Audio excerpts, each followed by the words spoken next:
E aí, pessoal, eu sou o Daniel Cúrio e esse aqui é mais um Domingo de Lei, o podcast da Polícia Civil do Rio de Janeiro com apoio da Subsecretaria de Comunicação do Governo do Estado do Rio de Janeiro e da Rádio Roquete Pinto.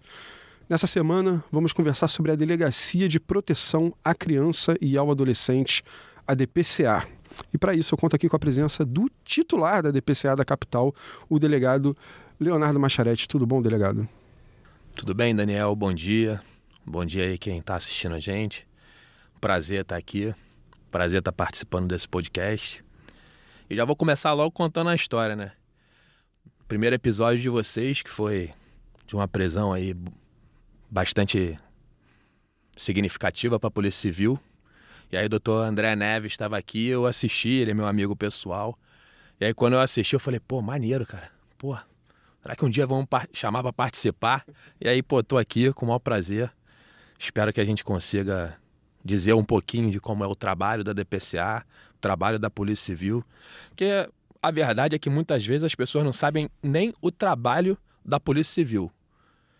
É difícil para o grande público diferenciar as atribuições dos diversos órgãos de segurança pública, quanto mais diferenciar a atribuição de uma delegacia específica. Espero contribuir aí e ser um bate-papo agradável. Não, certamente vai contribuir bastante. O Domingo de Lei é gravado no estúdio da Biblioteca Parque da Secretaria de Cultura e Economia Criativa do Estado do Rio de Janeiro. O operador de gravação de áudio é o Fábio Aquino, a edição de áudio é de Daniel Cúrio e a edição de vídeo de Gabriel Haas. Para a gente começar aqui nossa conversa, eu vou pedir para o senhor se apresentar, contar aí seu tempo de polícia e o trabalho à frente da DPCA. Então, Daniel, como você já falou, meu nome é Leonardo Luiz Macharete, eu sou delegado de polícia há aproximadamente 12 anos, dezembro agora, dia 1º de dezembro eu completo 12 anos, à frente participando, né, da Polícia Civil. Sempre foi um sonho pessoal, estudei focado realmente para ser delegado de polícia. Acaba que quando você é concurseiro, você fica meio desesperado e vai atirando para todo lado. Mas o foco sempre foi polícia, sempre foi ser autoridade policial. Acho que todo mundo acaba que, no fundo, desde pequeno, né, quando brinca de polícia e ladrão, tem aquele que vai mais pro lado do polícia e mais pro lado do ladrão, né? Eu sempre fui mais pro lado do polícia. E tô aí há 12 anos, diversas delegacias já, mas a DPCA acabou sendo também um desafio profissional, né? Já tinha sido lotado na DDSD, né, que é a Delegacia de Serviços Delegados, e na Cargas, mas sempre na qualidade de delegado assistente. E agora na DPCA é minha primeira titularidade de delegacia especializada, então acaba sendo também um desafio profissional. O senhor pode explicar para a gente um pouquinho qual é a atribuição da Delegacia de Proteção à Criança e ao Adolescente?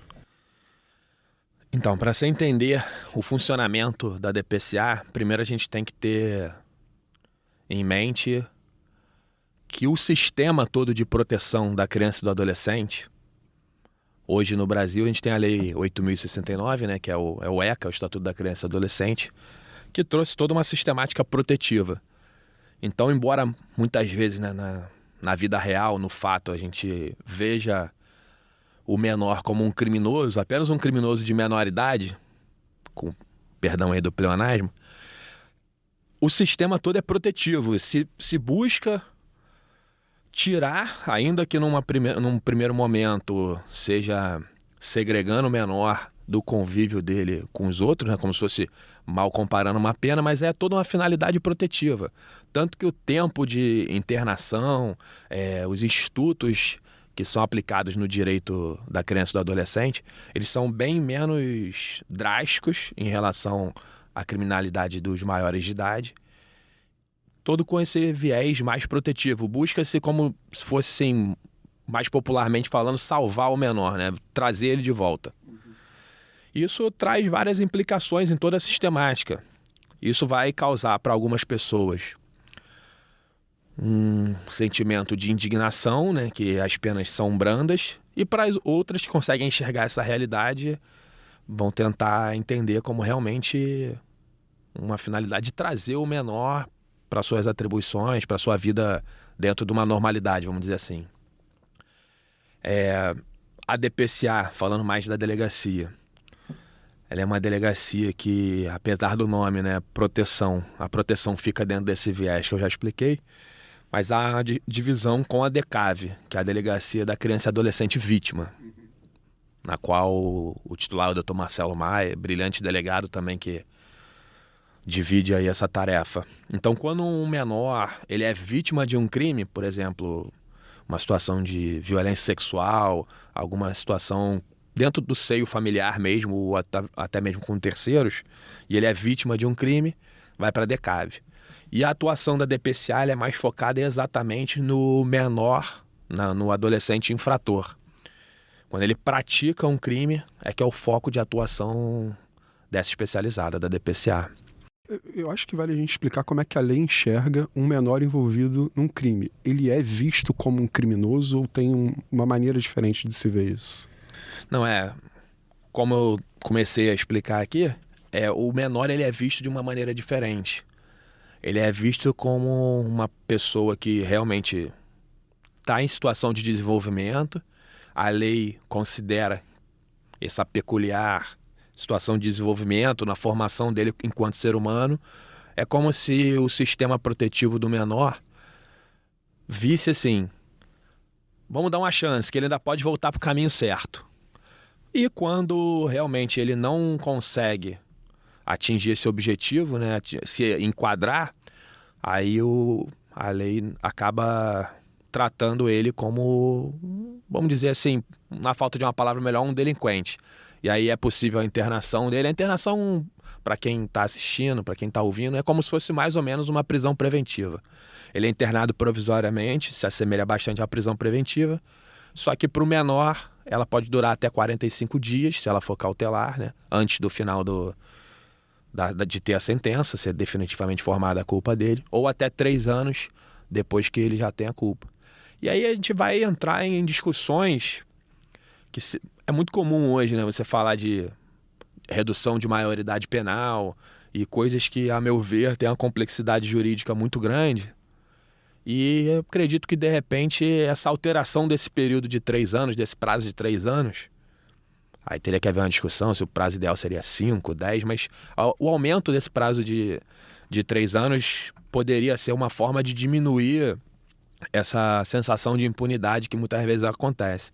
Porque assim, só para você entender, o criminoso que pratica um fato, né, um crime, junto com o menor, vamos botar aqui, por exemplo, um latrocínio. O latrocínio é um crime extremamente grave e a pessoa vai subtrair um patrimônio e acaba no contexto ali da subtração tirando a vida de um outro ser humano.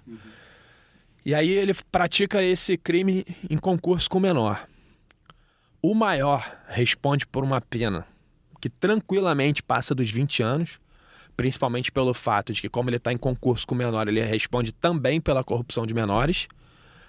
E o menor responde, na pior das hipóteses, com internação de 3 anos. Então, vamos dizer que ele praticou o fato com 17, com no máximo 20 anos ele cumpriu, extinguiu a punibilidade dele pelo decurso máximo de internação de 3 anos.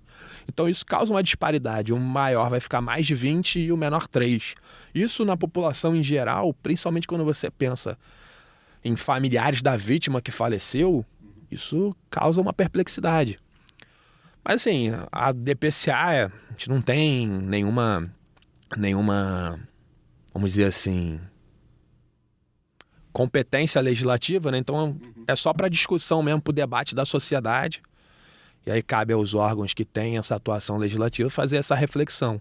Eu vejo hoje, na atuação na DPCA, 2 tipos completamente diferentes de menores delinquentes, né? De adolescentes delinquentes. Um que tem uma periculosidade extremamente baixa e que esse realmente você consegue trazer de volta. Agora, o grande problema é no outro extremo, quando você tem criminosos, às vezes, com uma periculosidade excessivamente alta, exacerbada mesmo.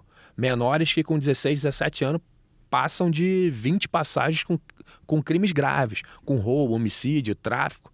Aí, em relação a esses, ainda que, de repente, dentro dessa ideia que a gente está falando, a lei trouxesse determinados crimes que poderia haver essa internação por um período maior, mas fica a reflexão, será que atende os anseios da sociedade um menor que pratica um latrocínio, só 3 anos internado?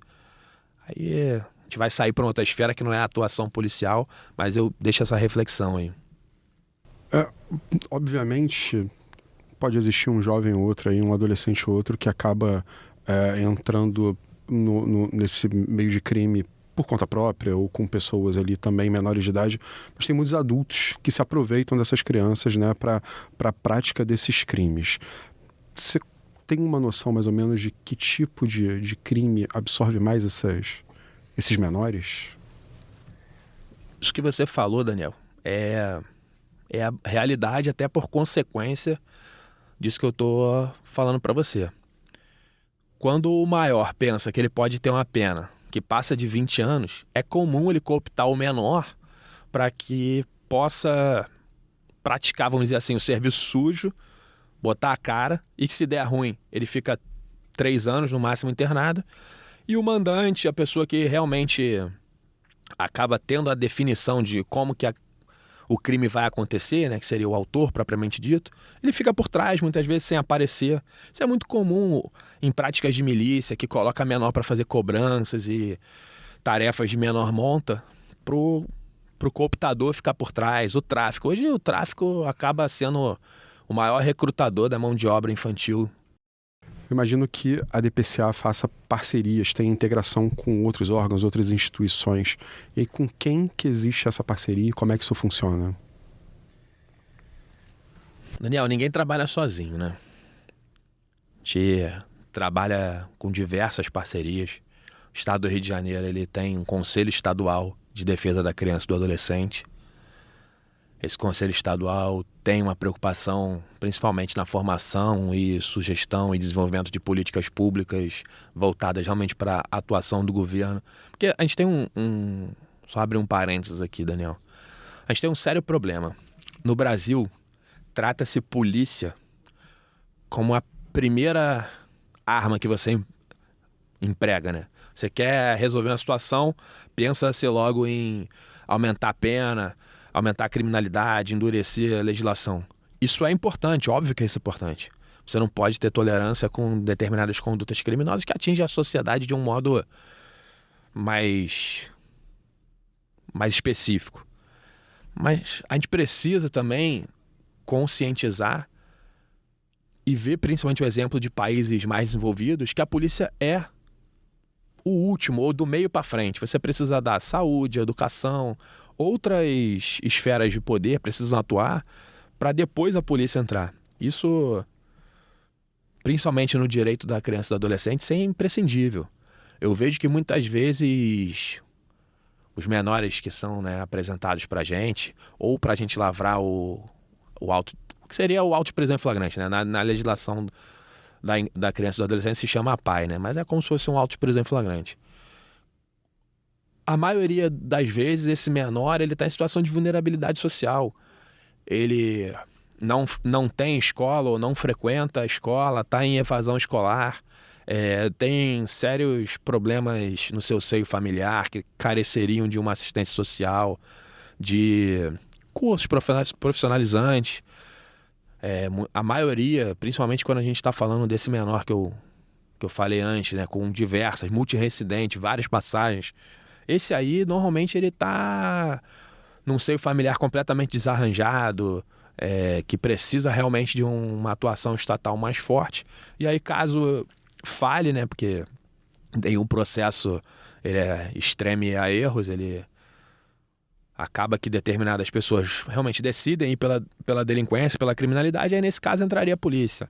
A gente está falando, eu sei, de um mundo, não vou dizer ideal, porque eu acredito que isso possa acontecer um dia numa evolução da sociedade, mas talvez num período tão um pouco mais longe do que a gente gostaria. E aí, voltando para a sua pergunta, a gente faz parcerias com a Polícia Militar, faz parceria com com o Conselho de Defesa da Criança e do Adolescente, tanto estadual quanto municipal. Tem diversos abrigos para menores que a gente consegue também fazer um trabalho conjunto. Muitas vezes esses crimes eles são de menor gravidade, a gente consegue não internar, né? Aí, quando a gente fala a gente, né, obviamente tem a parceria do MP, do Ministério Público, né, com o Judiciário. A gente conseguir não internar esse menor, mas dar uma medida menos grave, às vezes uma frequência a um curso determinado, um acompanhamento que na lei se chama de liberdade assistida. E aí, com isso, evitar que ele pratique fatos graves ou volte a delinquir praticando crimes mais graves e aí seja realmente necessária a internação. Você falou um pouquinho dessa questão de evasão escolar, né? Da criança estar numa situação de vulnerabilidade, a criança ou adolescente, né? Tá numa situação de vulnerabilidade. Você acha que é possível a gente falar que a pandemia, por exemplo, e que muitas crianças, né, ficaram privadas aí da escola, teve algum impacto nesse tipo de atividade? Não tenho dúvida, Daniel. Não tenho dúvida. A pandemia foi um estrago que eu acredito que a gente não conseguiu nem medir as consequências ainda. Imagina, desde o plano mais drástico, né? O pai ou a mãe que perderam seus empregos, aquele menor que perdeu o pai em decorrência da doença, ou até mesmo, né, situações menos drásticas, simplesmente ele foi privado de um convívio escolar e passou a ter aulas online. Pô, meu filho tem 4 anos, ele tem 4 meses de escola. O que vai acontecer com essa criança daqui a 5, 10 anos? Qual a consequência na formação, timidez, interação com outras crianças? Isso tudo a gente vai ter que estudar com o tempo. A gente não consegue nem determinar agora qual vai ser a consequência disso. E no plano específico aí da atuação, né, da DPCA, acaba que o contexto social é determinante. Muitas vezes o menor está num contexto familiar que a mãe ou faleceu, ou perdeu o emprego, ele acaba sendo cooptado, sendo presa fácil para outras atividades criminosas. Eu acho sempre o tráfico o mais danoso. A gente precisa pensar realmente, refletir qual caminho que a gente vai tomar na repressão à droga. A droga ela não é inofensiva como algumas pessoas falam. Só você passar muitas vezes em algumas vias expressas, principalmente aqui do Rio de Janeiro, em sentido da Baixada aí, que você vai ver quantidade de crianças usando crack. Eu sou uma pessoa que sou completamente contra a liberação das drogas. Não existe droga que faça pouco mal. Uma vez que esse menor é apresentado na DPCA, como é que é feito esse atendimento, se é que a gente pode chamar dessa maneira? Não deixa de ser um atendimento, né, Daniel? A gente tem 2 formas, né? Ou através da prisão em flagrante, né? Vamos falar assim, feita pelos meus policiais mesmo. E aí a gente tem como uma das atividades cumprir mandado de busca e apreensão, né? Para o menor não se chama mandado de prisão, né? Chama mandado de busca e apreensão do menor. A gente pode ou estar cumprindo um mandado de busca e apreensão do menor, ou através de uma situação que algum policial meu ou presencia uma atividade criminosa, ou através de alguma investigação. Te lavra os procedimentos. A gente tenta sempre, Daniel, como tô tentando transparecer aí o tempo todo, né? Eu não acho que o menor, a gente tem que passar a mão na cabeça dele, mas também acho que a gente não pode crucificar. A gente tenta sempre dar todo o apoio dentro da medida do possível. Muitas vezes a gente vê no dia a dia, né? Eu tô há praticamente 5 meses aí à frente da DPCA, muitos menores que a mãe vai na delegacia, que a mãe procura, que tem responsável. E aí a gente tenta dar todo o acolhimento dentro da medida do possível. E a gente também tem uma função importante que é concentrar os menores apreendidos nas delegacias de polícia para que eles possam dar entrada no Ministério Público e, consequentemente, no Judiciário, para que eles, caso venham a ser internados, sejam concentrados e encaminhados ao DEGASE, né? Eles cumprem as medidas socioeducativas no DEGASE. Quais são os desafios de lidar com menores nesse tipo de situação? Cara, é muito complicado, Daniel, porque você não tem como, apesar de muitas vezes o delegado ele ser realmente o primeiro juiz ali da causa é o delegado, né? você decide o futuro das pessoas de uma forma assim muito imediatista, né? Ele te apresenta um fato, você tem que ver, pelo menos naquele primeiro momento, se a pessoa, entre aspas, né, bem entre aspas, é culpada ou não é, se você vai prender, você não vai. E quando você trata de menor, é mais complicado ainda, né? Porque você precisa, às vezes, decidir se aquele menor vai ser internado ou não. E às vezes essa internação, cara, a gente sabe que não é privilégio do Rio de Janeiro, o sistema como um todo de cumprimento de medidas socioeducativas, ele acaba muitas vezes não ressocializando e não recuperando o menor. Aqui não é uma crítica a ninguém, nenhum órgão, é só uma realidade. E esse menor entrando nesse sistema, ele às vezes acaba, ao invés de ser chamado de volta para a realidade, para a ordem, ele acaba aumentando e se tornando um criminoso quanto mais. Então, você ter essa sensibilidade de qual caminho você vai tomar, às vezes se torna muito difícil. A gente sabe que muitas das famílias desses menores não são coniventes, né, com o que eles fazem e muitas vezes tentam ajudar. E aí eu te pergunto o seguinte, como é que essas famílias podem ser parceiras da DPCA? Eu acho até que, ao contrário, Daniel, na maioria das vezes, as famílias ou não têm noção, né, pelas atribuições do dia a dia, pai, mãe que trabalha e acaba não tendo conhecimento, né, do que o filho está fazendo. E quando tomam conhecimento, eu já tive casos de o próprio pai e a mãe procurar a gente para denunciar o que o filho estava fazendo. Que o filho estava vendendo droga, a mãe percebeu e ela, né, não tinha tanta instrução assim, e ela procurou a gente para pegar e ver como é que ela podia ser auxiliada. E a gente deu todo o apoio aí para essa mãe. Fizemos uma investigação ali, ela já veio com bastante elementos e acabamos prendendo esse menor e tentando dar todo o apoio aí para a família.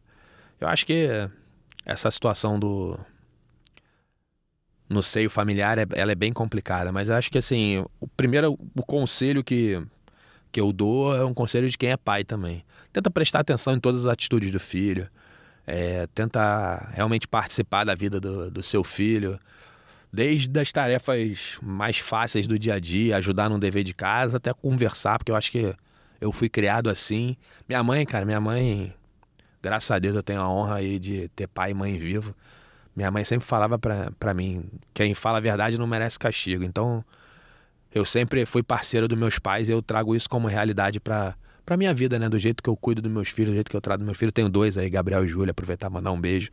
Estão viajando, o pai tá morrendo de saudade.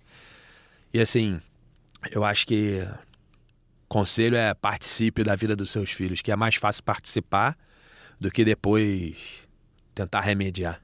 Você acha que tem algum sinal, por exemplo, que esse menor pode dar para a família ficar atenta? Eu acho que o primeiro sinal é o estudo, né, Daniel? Quem tá voltado aí pro mundo das drogas, tá voltado pra criminalidade, ele não tem interesse, né, no estudo, em ter uma dedicação a uma vida acadêmica, não apresenta, assim, perspectiva, sonhos, ele acaba virando uma pessoa muito imediatista, né? Eu acho que esse é um sinal que os pais têm que ficar alerta. Se alguém tiver informações que possam ajudar a DPCA, como é que deve proceder? A gente tem o Disque Denúncia, né, que é um canal do governo, né, 22531177, é o Disque Denúncia, ou pode procurar a DPCA pessoalmente. A gente tem toda uma estrutura que a gente não revela nossas fontes, a gente vai ver qual a melhor forma de atuação. A DPCA ela fica na Rua do Lavradio, 155, segundo andar. A gente está à disposição para atender qualquer um que procurar. E todo o sistema ele é bem amplo na forma de noticiar, né? Tem o Ministério Público, Defensoria, qualquer órgão ele vai estar preparado para dar um auxílio a esse familiar. Bom, esse aqui foi o Domingo de Lei, o podcast da Polícia Civil do Rio de Janeiro. Para receber os nossos programas na hora e ficar por dentro de tudo, inscreva-se no nosso canal no YouTube e siga-nos também no Spotify. Eu quero agradecer aqui ao delegado Leonardo Macharete por ter participado com a gente. Muito obrigado, doutor. Obrigado a você, Daniel. Foi uma honra participar. Fiquei muito feliz mesmo com o convite. Vocês têm uma estrutura aqui excepcional. Gostaria que esse projeto continuasse, porque muitas vezes até para quem é da instituição, quem é da casa, a gente não consegue acompanhar o trabalho de todo mundo, então acaba sendo uma forma de você acompanhar também até os colegas.